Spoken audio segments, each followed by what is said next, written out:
Our final section is funding. Funding's hard. In an ideal world, there would be enough money to go around that every single clinical trial would be funded by a non-partisan, non-disclosed, not non-disclosed, but non-financially partisan group. However, there is not enough money in the world for that. So a lot of trials are going to be funded by drug industry because they have the largest interest and they have the most money. Now, there are a lot of students who will say, oh, this trial was funded by the drug company, so it's a limitation. That's not always true. You do need to keep in mind that if you are going to say it's a limitation, you have to know why. What did the people in the trial do, the investigators in the trial do that compromised their bias?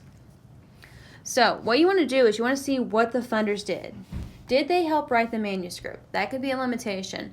Did they collect or analyze data? Or did they make the final decision to publish the article? The idea that you can have bias, known as publication bias, is based off of this, where if you don't find a difference in a trial, they may be less likely to publish it versus if they do find a difference. So that's what's called publication bias. You want to make sure that none of the funders did any of these things. And if they do, then that can be a limitation. Again, always ask the why. Why would the funders be causing bias within your trial?